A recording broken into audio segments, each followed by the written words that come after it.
All rise, veuillez vous lever.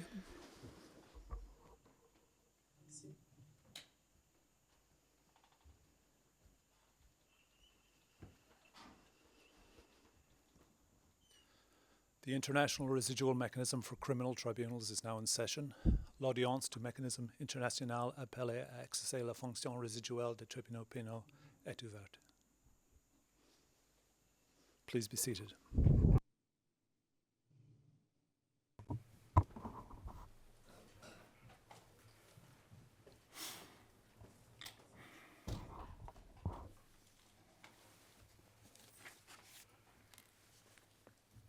Well, good afternoon, everyone.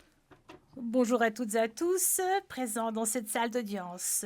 Je dirige cette procédure depuis les locaux du mécanisme à La Haye et je suis rejoint par le juge Elbaz et le juge De Guzman qui participent par voie de visioconférence.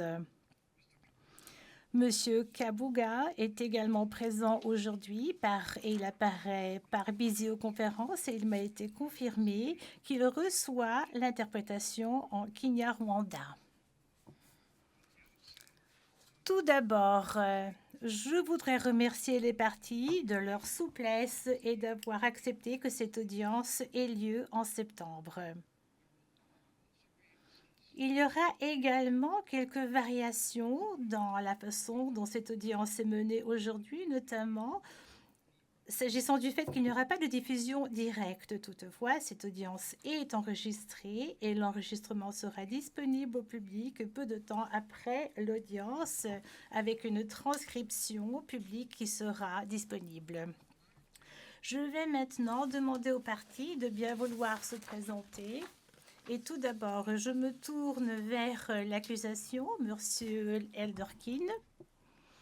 Pourriez-vous, je vous prie, vous dire qui représente l'accusation aujourd'hui, ici et également à Arusha?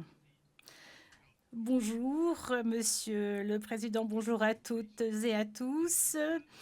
À Arusha, aujourd'hui, j'ai avec moi Laurel Beg et je suis Rupert Elderkin. Et je crois que dans la salle d'audience de La Haye, vous devriez avoir Kevin Hughes, Kristen Keller et notre commise à l'affaire Janice Trohan. Merci, Monsieur Elderkin. Maintenant, Maître Altit, qui représente la défense. Bonjour, Monsieur le Président. Bonjour, Madame. Bonjour, Monsieur. Je voudrais, avec votre permission, vous présenter notre nouvelle legal assistant, Julie Haute, qui est à côté de moi. Et quant à moi, je suis Emmanuel Altit. I'm pleased to... Merci beaucoup. Je suis très heureux de vous voir tous les deux. Bienvenue.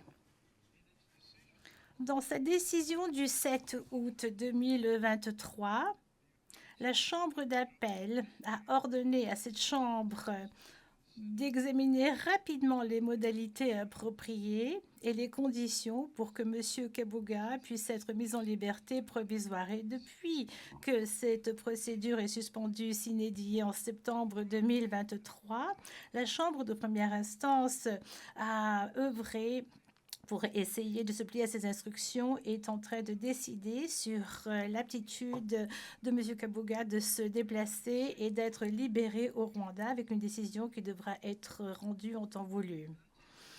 Compte tenu de ceci, l'audience d'aujourd'hui donne à la Chambre de première instance une nouvelle opportunité d'entendre directement de la défense des progrès qu'elle a réalisés afin d'identifier un État approprié qui souhaiterait accepter la libération provisoire de M. Kabuga. Les parties pourront également soulever toute question concernant l'état de santé de M. Kabuga et sa détention vers la fin de l'audience d'aujourd'hui.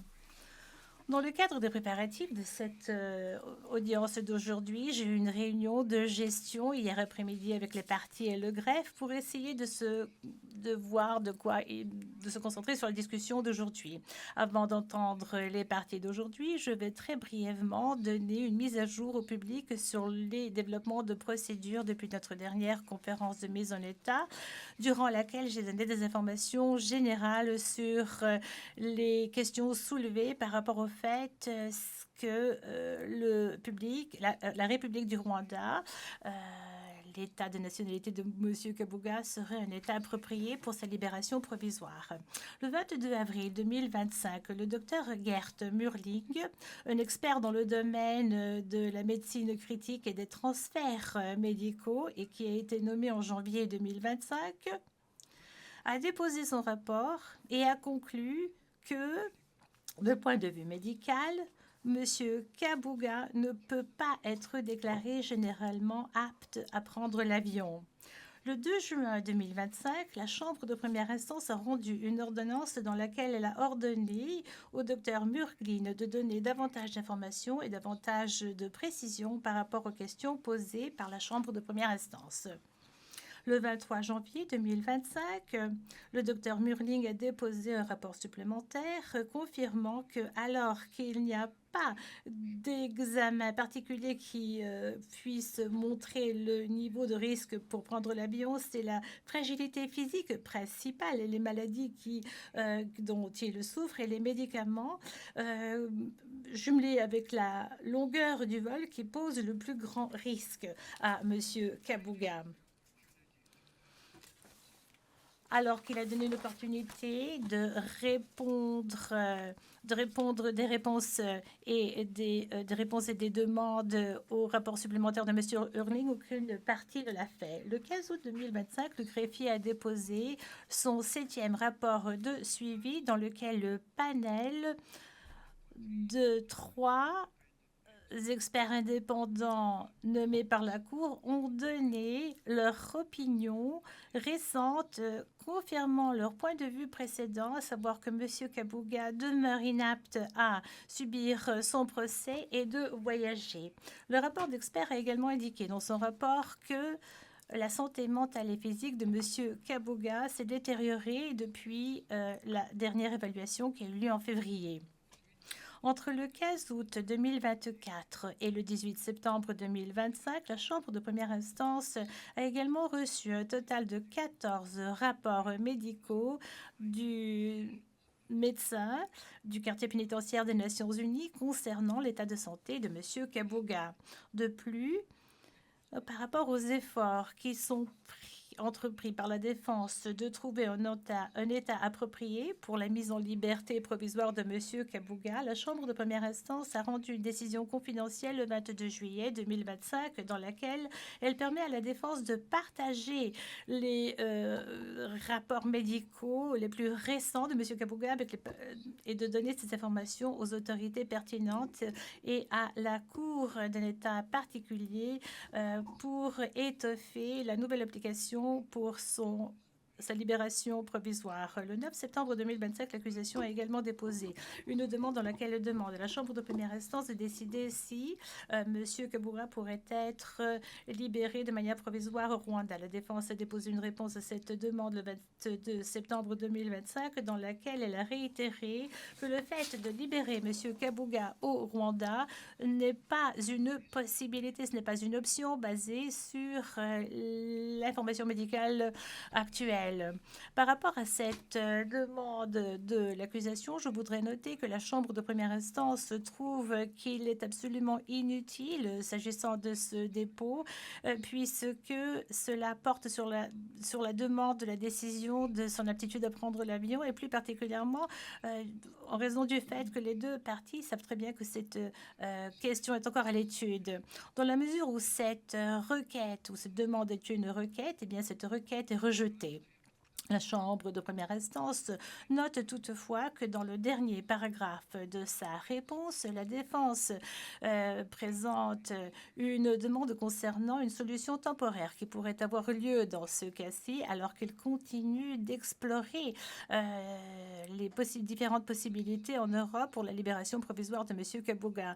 Et puisque cette solution n'a pas été développée, la Chambre de première instance ne se penchera pas sur cette demande actuellement. Si la défense estime qu'en réalité, ceci est une option viable, en particulier compte tenu des décisions précédentes rendues par cette Chambre de première instance et par le président, on peut bien évidemment réfléchir aux autres possibilités par écrit et la défense est encouragée à prendre toutes les mesures nécessaires qui pourraient mener vers une solution positive dans ce cas-ci. Maintenant, je me tourne vers le recouvrement des fonds d'aide juridictionnelle fournis par le mécanisme pour la défense de M. Kabouga. Je rappelle que le 4 mars 2025, le greffier a déposé une note verbale confidentielle d'un État dans laquelle on estime qu'il existe une institution qui détient les fonds qui pourraient recouvrer les dépenses de la juridiction. Et cette note verbale avait indiqué que l'État en question est en train de mener une analyse coordonnée et approfondie sur l'ordonnance de contribution et qu'à cet égard, elle a demandé des matériels supplémentaires, une information supplémentaire afin de pouvoir compléter son analyse.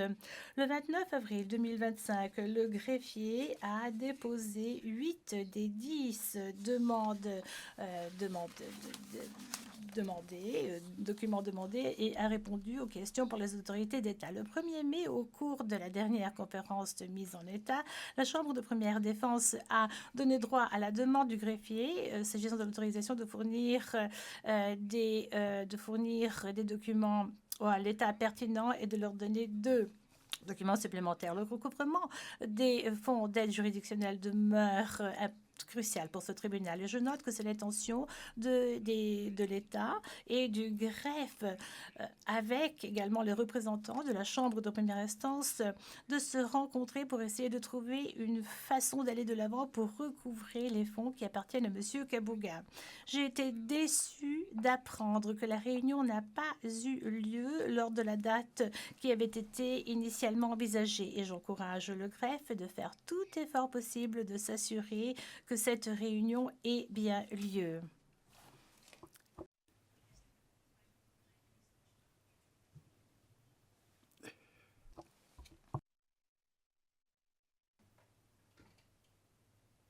Has that been dealt with? Les interprètes ont demandé à ce que le micro de M. Kabouga soit éteint car l'on entend beaucoup de bruit. Le président poursuit. Alors, cela complète la mise à jour de la procédure et je crois que c'est le moment opportun de demander aux représentants du greffe d'aujourd'hui si elle pourrait nous donner une mise à jour par rapport au recouvrement des avoirs gelés, y compris les mesures possibles anticipées pour s'assurer que la réunion technique ait lieu le plus tôt possible. Madame Halm, je vous écoute. Pourriez-vous, je vous prie, répondre merci, Monsieur le Président.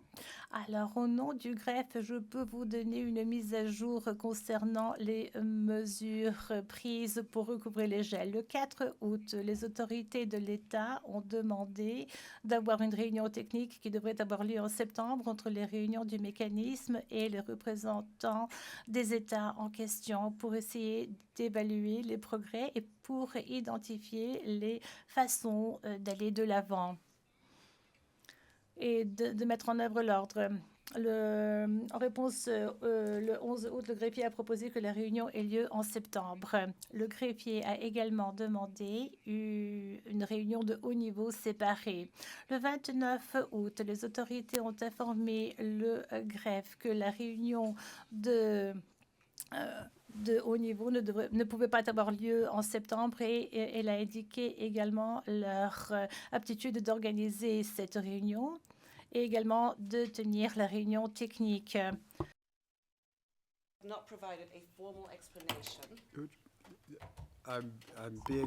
On me demande de vous inviter à parler dans le micro, s'il vous plaît.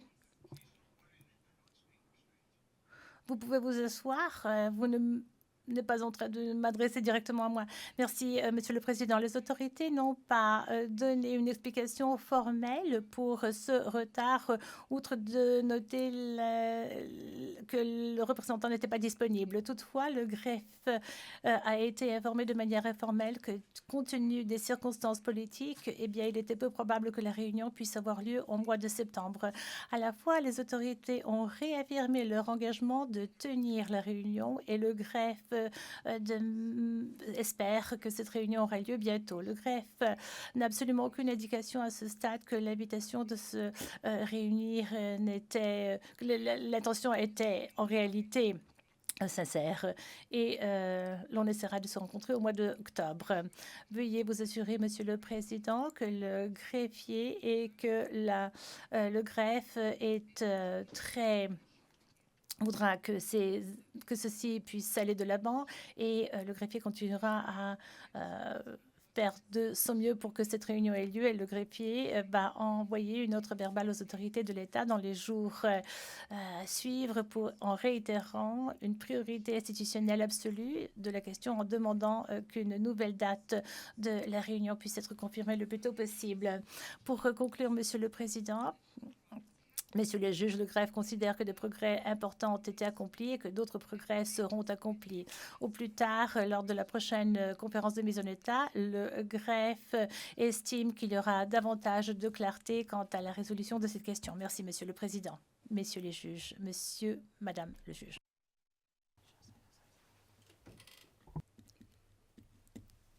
Well, Ms. Halm, I'm Madame Halm, je suis heureux d'entendre ce point parce que cela permet de faire avancer les choses au-delà du stade qui avait été estimé par la Chambre. Donc ça, c'est quelque chose de très utile. Alors, il y a une chose qui ne me paraît pas très claire d'après ce que vous avez dit. Il y a une réunion qui est proposée avec des éléments techniques ainsi qu'une représentation à haut niveau. Est-ce que ce serait deux réunions distinctes qui seraient envisagées ? Oui, en effet, Monsieur le Président, deux réunions distinctes sont envisagées. Une réunion technique au niveau du travail ainsi qu'une autre réunion distincte à haut niveau entre le greffe et les responsables concernés. Le Président, merci beaucoup, Madame Halm, pardon. Bien, donc voilà qui m'amène maintenant à quelque chose qui a également été abordé lors de la réunion d'hier, où j'ai exprimé mes préoccupations quant à savoir si tous les organes de cette institution travaillaient ensemble de manière à pouvoir recouvrer rapidement ces fonds. Je pense que l'un des obstacles qui peut-être entrave l'assistance possible de la part de l'accusation est peut-être dû au fait que l'ordonnance de contribution de la Chambre qui a été déposée le 2 octobre 2024 et qui comprenait, enfin, que cette ordonnance comprenait une annexe qui identifiait le compte bancaire qui fait l'objet aujourd'hui de recouvrement des fonds et qui a été déposé ex parte par l'accusation. Donc, pour rectifier la question, j'aimerais savoir si cela poserait un problème au greffe que de reclasser cette écriture à confidentielle. Madame Halm, merci Monsieur le Président. Le greffe n'a pas de point de vue particulier sur ce point et nous nous remettrons à votre jugement.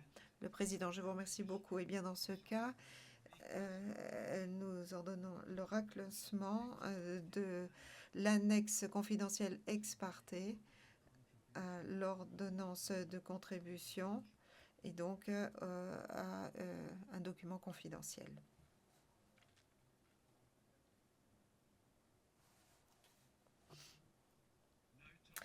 Passons maintenant à la question de la mise en liberté provisoire. La défense a maintenant déposé 33 rapports de situation confidentielle sur les efforts qu'elle a entrepris afin d'arriver à la libération provisoire de M. Kabouga. Le 16 septembre 2025, le dernier rapport de situation a été déposé par la défense, dans lequel elle informe la Chambre de l'évolution concernant le travail administratif qu'il effectue dans deux États, et les deux États en question lui ont refusé d'accepter la libération sur leur territoire de l'accusé. Maître Altit, c'est maintenant le moment de vous entendre afin que vous fassiez un point auprès de la Chambre sur vos efforts afin d'obtenir la mise en liberté provisoire de M. Kabouga. Je vous serai aussi reconnaissant de bien vouloir nous donner un calendrier spécifique pour chacune des procédures qui est en cours dans les 2 États dans lesquels vous envisagez une mise en liberté provisoire, ainsi que de nous faire part de toute information dont vous disposez concernant d'autres éventuelles solutions pour faire avancer la chose. Maître Altit.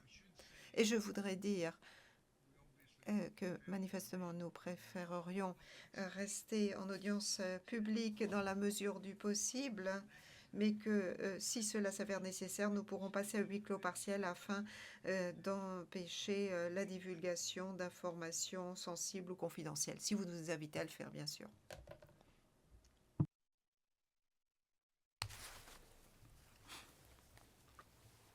Monsieur le Président, il y a dans 2 pays européens des procédures qui sont en cours et qui évoluent, je dirais, de manière normale, ni plus rapidement que la moyenne des procédures, ni moins rapidement. Alors je vais essayer de vous en donner le détail. Cela dit, nous avons essayé d'accélérer les choses et nous avons bon espoir d'obtenir des éléments utiles, notamment dans l'un des 2 pays. Pour être plus spécifique, il me faut, je le crains, passer en audience en private session.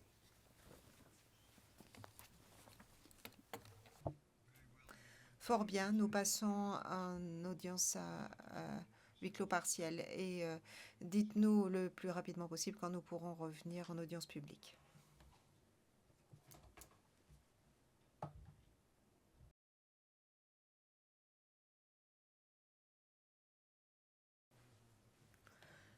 Nous sommes à nouveau en audience publique. Maître Altit.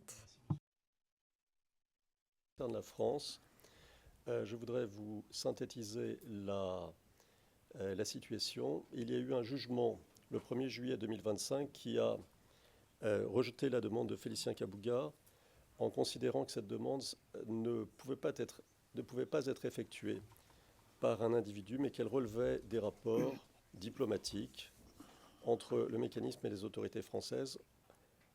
Le tribunal a considéré que le refus de la demande de Félicien Kabouga, de sa demande à venir sur le territoire français, était un acte de gouvernement qui s'inscrivait dans les rapports diplomatiques entre autorités françaises et mécanismes. Pour le spécialiste français qui gère cette procédure, une telle approche permet de penser, une telle approche de la part du tribunal administratif français permet de penser que cette décision sera infirmée en appel parce qu'en réalité, le gouffre entre la manière dont le tribunal a considéré les choses et la réalité, y compris la réalité juridique, qui était d'examiner la demande d'une personne physique, d'un individu qui voulait rejoindre ses enfants pour passer avec eux ces derniers moments sur le territoire français, est tellement important que la Cour ne peut, d'après lui, qu'infirmer la décision. La procédure continue. La Cour administrative d'appel a demandé au tribunal la transmission du dossier. L'étape suivante est la réponse du ministère des Affaires étrangères et peut-être aussi la réponse du ministère de l'Intérieur. L'ensemble de la procédure, il y aura bien sûr la possibilité pour Félicien Kabouga de répondre ensuite aux mémoires qui seront déposées par ces 2 ministères. L'ensemble de la procédure, pour répondre à votre question, devrait durer à peu près entre 8 et 10 mois. Bien, Maître Altit, je relève. Je crois que vous avez dit il y a quelques instants que le dossier serait transféré à la Cour d'appel. Est-ce que je ne vous ai pas entendu dire hier que cela avait déjà eu lieu, que le dossier avait déjà été transmis?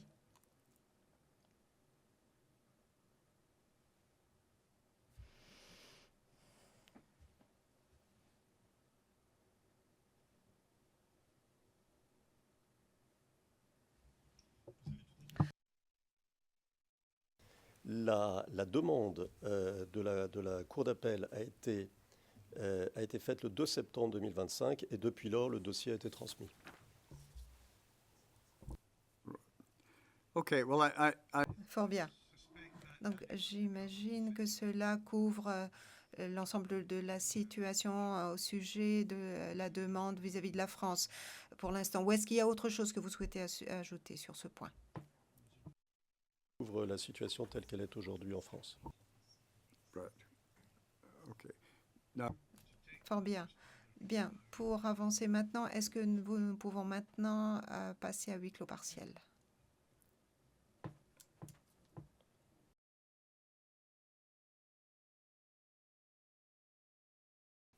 We're back in open session, Your Honor. Thank you. Nous sommes nous sommes en audience publique. Bien, Monsieur Elderkin, y a-t-il quoi que ce soit que vous souhaitiez ajouter sur ce sujet?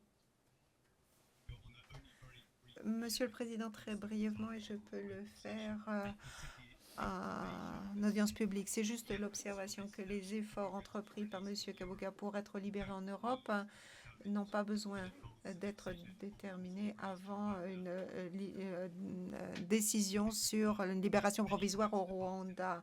Il y a eu beaucoup de problèmes dans le passé lors d'autres conférences de mise en état, mais je n'ai pas besoin d'en dire plus pour l'instant. Merci. Bien, donc voici qui conclut l'examen de la situation et de ces procédures en cours. Il n'y a rien d'autre à dire sur ce sujet-là pour l'instant.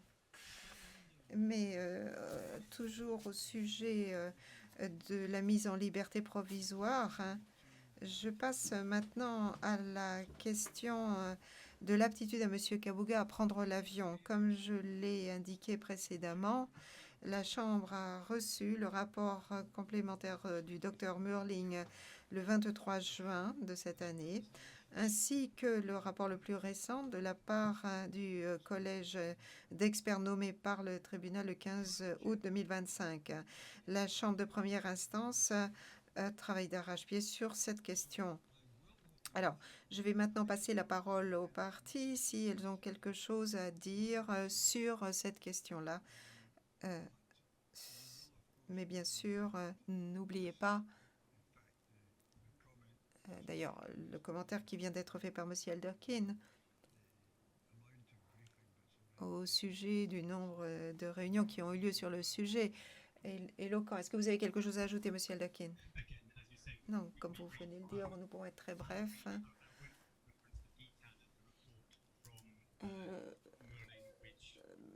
La référence au détail du rapport de Murling est encore classifiée confidentielle, mais bon, nous comprenons d'après ce que nous avons lu et à la lumière d'autres explications données que la question du transfert médical par voie des airs, c'est qu'il y a des mesures d'atténuation qui peuvent être appropriées avec des ambulances à différents niveaux et des éléments qui permettraient de réduire les risques liés à un transfert aérien. Alors, pour des discussions détaillées sur le point, je dois dire que je n'aimerais pas trop faire cela en audience publique parce qu'il y a des éléments confidentiels, mais je pense qu'on pourra faire cela plus tard de manière plus efficace lorsque nous aurons rédigé nos observations. Bien, je vous remercie. Maître Altit, est-ce que de votre côté, vous avez quelque chose à ajouter sur ce sujet? Du transfert, les choses pour nous sont très claires. Nous nous en tenons à ce qu'a dit l'expert. Et en ce qui concerne la possibilité de mitiger les risques qui vient d'être abordé, là aussi, l'expert est très clair.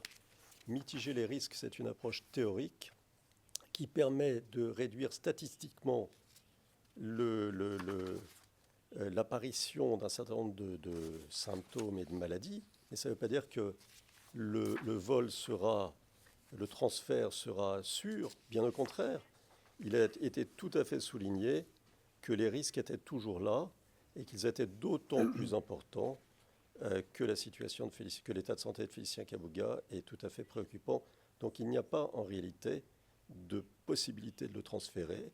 C'est l'expert qui le dit Et s'il a parlé, pour être tout à fait clair et précis, de la question de la mitigation des risques, c'était uniquement pour être complet. Ça ne veut pas dire, et il ne le dit pas, qu'un transfert pourrait être possible. Qui dit transfert dit conséquences possibles et conséquences très graves et possiblement conséquences fatales.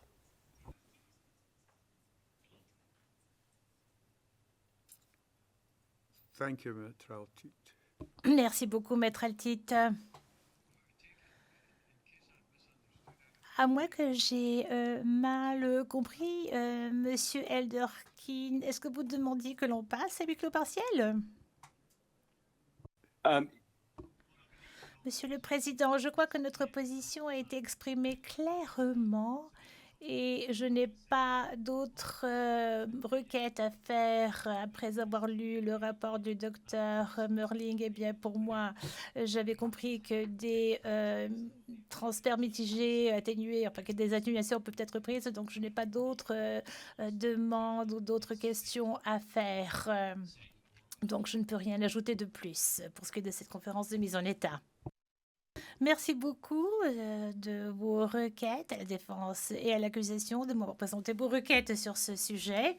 Eh bien, cela me mène vers la partie générale de cette conférence de mise en état et l'une des raisons principales pour lesquelles nous tenons des conférences de mise en état, eh bien, il s'agit de l'état de santé de M. Kabuga alors qu'il est en détention. Donc tout d'abord, Maître Altit, est-ce que vous avez des requêtes à présenter concernant l'état de santé de M. Kabuga alors qu'il est en détention?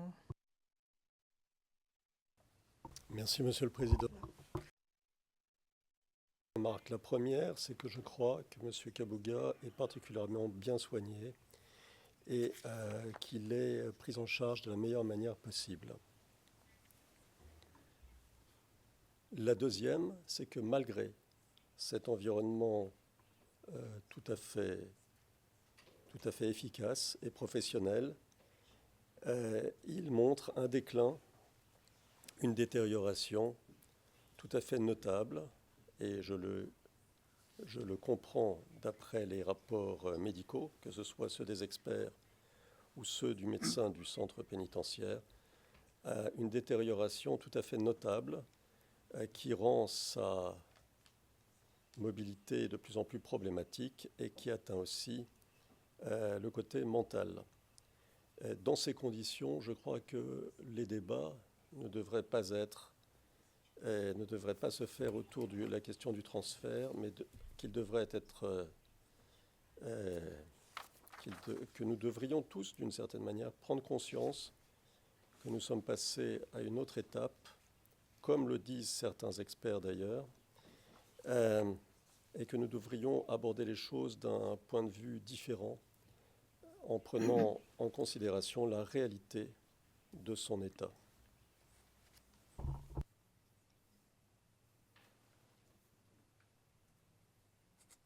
Well, I think, Eh bien, je crois que j'ai déjà mentionné que si vous voulez faire des requêtes particulières s'agissant d'un changement de circonstances, vous pouvez le faire, bien évidemment. Ailleurs, mais cela ne devrait pas faire partie de cette discussion. En fait, s'agissant de l'état de santé, de la détention, eh bien, c'est un forum ici dans lequel vous pouvez soulever des questions qui peuvent être résolues de manière rapide par la chambre de première instance. Donc, ce sont des questions simplement rapides que je voulais vous demander. Alors, cela complète l'ordre du jour formel. Y a-t-il d'autres questions que les parties souhaiteraient soulever? Monsieur Elderkin? Non, Monsieur le Président. Merci, Maître Altit.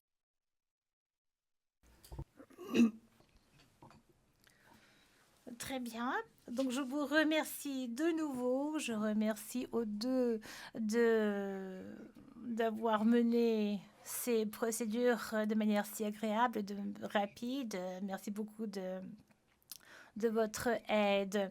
Alors, avant de lever l'audience d'aujourd'hui, je voudrais tout d'abord mettre en exergue le fait que la Chambre de première instance continue de faire l'impossible pour mettre en œuvre de manière la plus rapide l'instruction de la Chambre d'appel de trouver un état approprié pour la libération de M. Kabuga. Alors que la Chambre de première instance a tenté de trouver une solution viable en consultation avec les parties et le greffe, il est important de noter que à ce jour, M. Kabuga est en détention en attendant une libération provisoire plus de 2 ans.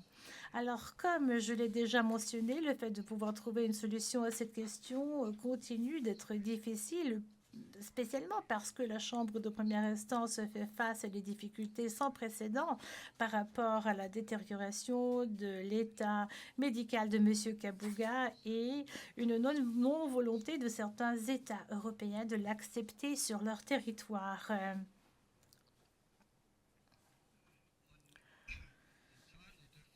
Et changeant de sujet entièrement, j'ai également été informée par M. Alderkin que M. Rachid partira, nous quittera et ne travaillera plus au mécanisme. Puisqu'il ne travaillera plus dans cette affaire, je voudrais transmettre l'appréciation de la Chambre de première instance pour la façon agréable et de manière agréable les relations qu'il a toujours eues avec la Chambre de première instance et avec la défense. Je comprends qu'il prendra congé pour travailler son jeu de golf et tout ce que je peux dire, c'est que le coup le plus important au golf, c'est toujours le suivant.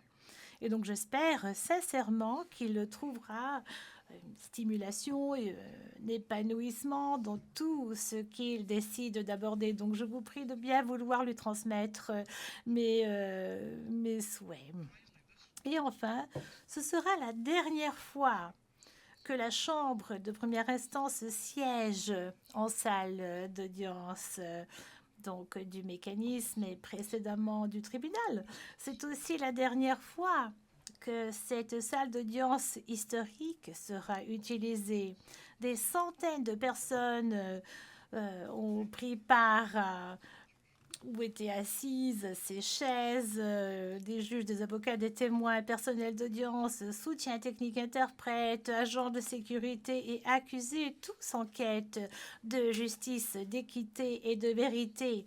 Nous serons les derniers et c'est un moment important. Et donc, saluons tous la chance que nous avons eue, de travailler ici. Mais n'ayez crainte, le greffe a pris des dispositions alternatives pour modifier une salle d'audience afin que les activités puissent avoir lieu. Cette salle d'audience ou cette salle de conférence plutôt ne sera pas aussi impressionnante, mais tout ce qui est important, il sera en fait l'essentiel, c'est qu'après tout, le tribunal puisse partager, puisse échanger. Et donc, j'ai très hâte de voir comment se dérouleront ces audiences dans notre nouveau lieu. Et entre-temps, je lève l'audience. Merci. All rise, veuillez vous lever.